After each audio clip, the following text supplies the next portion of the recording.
Dear students, আমি BM sir বলছি। দেখো, আজ একটা গুরুত্বপূর্ণ ক্লাস তোমাদের জন্য নিয়ে হাজির হয়েছি। আজকের ক্লাসটি হলো ক্লাস 12-এর জন্য। নতুন যে সেমিস্টার ভিত্তিক ক্লাস 12 এর থার্ড সেমিস্টার শুরু হতে চলেছে, সেই থার্ড সেমিস্টারের বাংলার নতুন সিলেবাস নিয়ে আমরা হাজির হয়েছি। অর্থাৎ 2025 সালে ক্লাস 12-এর সেমিস্টার ভিত্তিক যে থার্ড সেমিস্টারের নিউ সিলেবাস বাংলার আজ আমি তোমাদের সামনে নিয়ে এসে হাজির হয়েছি। দেখো, এই যে থার্ড সেমিস্টারের 12-এর এই যে নতুন যে পরীক্ষার কার্যক্রম, এক্ষেত্রে থার্ড সেমিস্টারটি সম্পূর্ণরূপে এমসিকিউ ভিত্তিক হবে। অর্থাৎ যেমন তোমরা 11-এ ফার্স্ট সেমিস্টারে এমসিকিউ ভিত্তিক প্রশ্নের উত্তর দিয়েছ, ঠিক তেমনিভাবে 12-এ ক্লাস 12-এর এই থার্ড সেমিস্টারে তোমাদের ওই ধরনেরই এমসিকিউ ভিত্তিক প্রশ্ন উত্তর দিতে হবে। তো আজ আমরা বাংলার যে নতুন সিলেবাস তোমাদের জন্য তৈরি করেছে সংসদ, সেটিকেই আজ তোমাদের সামনে রাখব। দেখো, এখানে মোট পূর্ণমান 40। তোমরা মনে করতে পারো তোমাদের ক্লাস 11-এও কিন্তু ফার্স্ট সেমিস্টারে এরকম 40 নম্বরেরই ছিল। তো এখানে প্রশ্নের ধরন সম্পূর্ণরূপে এমসিকিউ প্যাটার্ন। প্রত্যেকটি প্রশ্নের 1 নম্বর করে হবে, মান 1 নম্বর করে হবে। তার মানে বুঝতে পারছো যে 40 নম্বর মানে তোমাকে 40টা প্রশ্নের উত্তর দিতে হবে। তো এসো, এই বাংলার মধ্যে তোমাকে কি কি আছে আমরা দেখে নিই।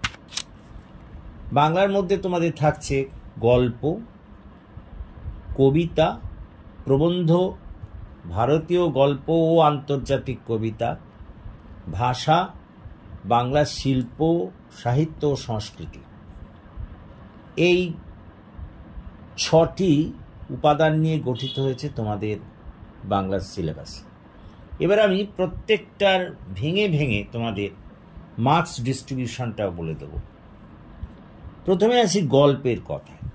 দেখো, তোমাদের একটা গল্প পড়তে হবে, আদরিণী, প্রভাত কুমার মুখোপাধ্যায়ের লেখা আদরিণী গল্পটি পড়তে হবে। এবার এর নম্বর ডিস্ট্রিবিউশনটা শুনে নাও। এই গল্পটা থেকে 8টা প্রশ্নের উত্তর দিতে হবে। প্রত্যেকটা প্রশ্ন এমসিকিউ ভিত্তিক এবং প্রত্যেকটি প্রশ্নের মান হবে 1। অর্থাৎ 8টি প্রশ্নের জন্য গল্প থেকে বরাদ্দ নম্বর হলো 1 × 8 = 8। এরপরে কবিতায় আসি। দেখো, কবিতায় তোমাদের 2টি কবিতা দেওয়া হয়েছে। একটা হচ্ছে অন্ধকার লেখাগুচ্ছ, শ্রীজাতর লেখা। অন্যটি হচ্ছে দিগ্বিজয়ের রূপকথা, নবনীতা দেবসেনের লেখা।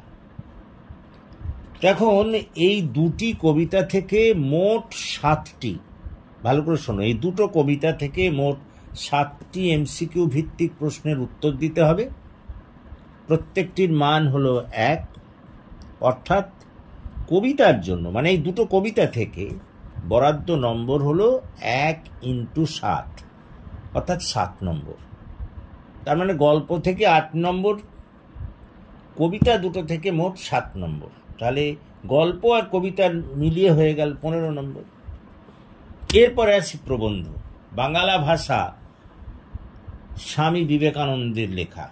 এই প্রবন্ধটি থেকে তোমাদের 5টি এমসিকিউ ভিত্তিক প্রশ্নের উত্তর দিতে হবে। একটাই প্রবন্ধ তোমাদের দেওয়া হয়েছে, বাংলা ভাষা, স্বামী বিবেকানন্দ রচিত।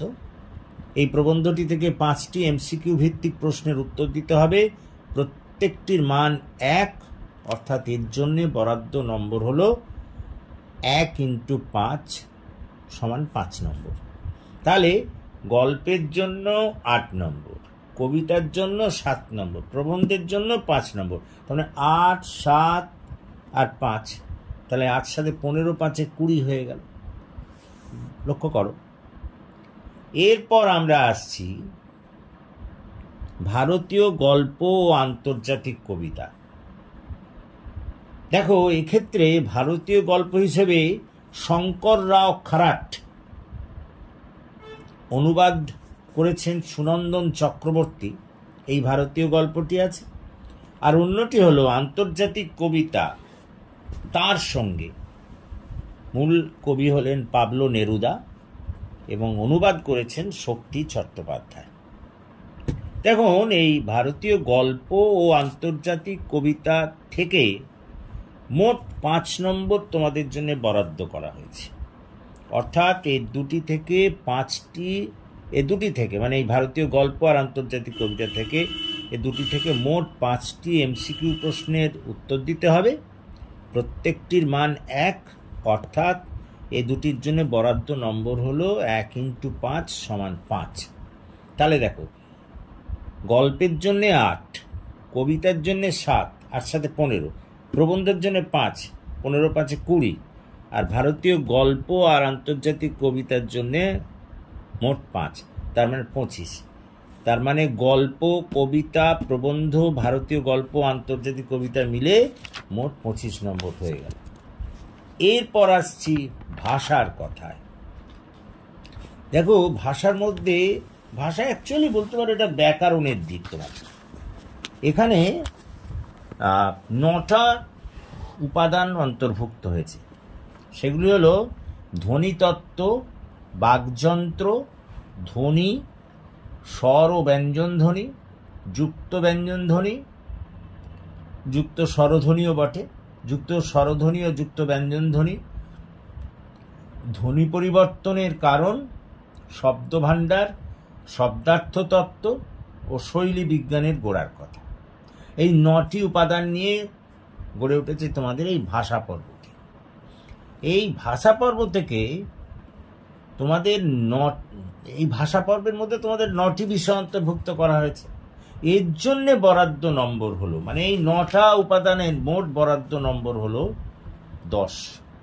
অর্থাৎ এই 9টি বিষয় থেকে, এই যে 9টি বিষয় তোমাদের ভাষার মধ্যে আছে, এই 9টি বিষয় থেকে 10টি এমসিকিউ ভিত্তিক প্রশ্নের উত্তর দিতে হবে।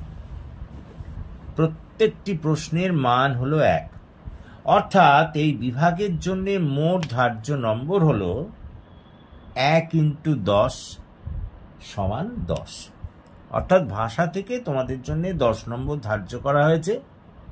ভাষার মধ্যে এই 9টা বিষয় উল্লেখিত আছে। 9টা বিষয় থেকে তোমাদের মোট 10 নম্বর তোমাদের ধার্য করা হয়েছে। অর্থাৎ 10টা তোমাকে এমসিকিউ লিখতে হবে, প্রত্যেকটির মান 1। তাহলে দেখো, ভাষার জন্য 10 হয়ে গেল। তাহলে প্রথম থেকে এসো, গল্পের জন্য 8, কবিতার জন্য 7, 15, প্রবন্ধের জন্য 5, 20, আবার ভারতীয় গল্প, আন্তর্জাতিক কবিতার জন্যও 5, 25, ভাষার জন্য 10, 35 হয়ে গেল। লাস্ট যেটা বলছি, শিল্প, সাহিত্য, সংস্কৃতি। এখানে 3টি পর্ব অন্তর্ভুক্ত আছে। পর্ব 4 নম্বর পর্বে বাংলা গানের ইতিহাস, পর্ব 7 বাঙালির বিজ্ঞান চর্চা এবং পর্ব 8 বাঙালির ক্রীড়া চর্চা। এই 3টি পর্ব তোমার শিল্প, সাহিত্য, সংস্কৃতির মধ্যে আছে। আর এই 3টি পর্ব থেকে তোমাদের মোট নম্বর ধার্য করা হয়েছে 5 নম্বর। অর্থাৎ এই 3টে পর্ব থেকে, মানে শিল্প, সাহিত্য, সংস্কৃতির এই যে 3টে পর্ব, এই 3টে পর্ব অন্তর্ভুক্ত করা হয়েছে। এখান থেকে মোট 5টি, এই 3টে পর্ব থেকে মোট 5টি, মানে এই বাংলা পর্ব 4, 7 এবং 8, এই 3টি পর্ব থেকে তোমাকে মোট 5টি এমসিকিউ ভিত্তিক প্রশ্নের উত্তর দিতে হবে। অর্থাৎ শিল্প, সাহিত্য, সংস্কৃতির মধ্যে 3টে পর্ব অন্তর্ভুক্ত হয়েছে। ওই 3টে পর্ব থেকে মোট তোমাকে 5টি এমসিকিউ ভিত্তিক প্রশ্নের উত্তর দিতে হবে এবং প্রত্যেকটি প্রশ্নের মান 1। অর্থাৎ এক্ষেত্রে 5টি প্রশ্নের জন্য মোট ধার্য নম্বর হলো 1 × 5 = 5। অর্থাৎ মোট দেখলাম আমরা সবে মিলিয়ে তোমাদের 40 নম্বরের পরীক্ষা দিতে হবে এবং সব প্রশ্নই কিন্তু এমসিকিউ ভিত্তিক এবং প্রত্যেকটার মান হচ্ছে 1। ক্লিয়ার? তো আশা করি তোমরা বুঝতে পেরেছো এই বিষয়টা। তোমাদের যে সিলেবাস, নিউ সিলেবাস যেটা তোমরা দিতে ফেস করতে চলেছ। এবং তোমাদের বলে রাখি, এই ক্লাস 12 থেকেই তোমাদের প্রকৃত ধরতে পারো হায়ার সেকেন্ডারি শুরু হলো। কারণ ক্লাস 11টা তো স্কুলের অভ্যন্তরে ছিল, এটা কিন্তু তোমাদের সব প্রশ্ন এবং সব কিছু হবে ওই কাউন্সিল থেকে, সংসদ থেকে। ন্যাচারালি এতে খুবই গুরুত্ব দিতে হবে এবং এতে মানে এই যে তোমার সিলেবাসে যা যা আছে অন্তর্ভুক্ত সেগুলোকে যথাযথভাবে পড়াশোনা করতে হবে, তবেই একমাত্র ভালো ফল করা যাবে। So that's all. তো আশা করি তোমরা বুঝতে পেরেছো। যদি বুঝতে পারো তাহলে প্লিজ বন্ধুবান্ধবদের মধ্যে এই ক্লাসের কথা শেয়ার করো। এবং আমাদের এই ক্লাস শুরু হচ্ছে এপ্রিল মাসের ফার্স্ট উইক থেকে। তোমরা যদি কেউ ভর্তি হতে চাও তাহলে আমি এই ডেসক্রিপশান বক্সে হোয়াটসঅ্যাপ নম্বর আমি দিয়ে দিলাম, আমার সঙ্গে যোগাযোগ করতে পারো। সো তো যদি তোমাদের পছন্দ হয় তাহলে এই ক্লাস প্রত্যেকের মধ্যে শেয়ার করো এবং তোমরাও এই ক্লাসে যোগদান করো। এবং আমার এই চ্যানেলটিকে যারা এখনও পর্যন্ত সাবস্ক্রাইব করোনি, প্লিজ সাবস্ক্রাইব মাই চ্যানেল। আমাকে এগিয়ে আসতে সাহায্য করো যাতে আমি তোমাদের আরও বেশি করে কাজে লাগতে পারি। So that's all for this day. Thank you for watching and listening. So please subscribe my channel. So good night to all of you.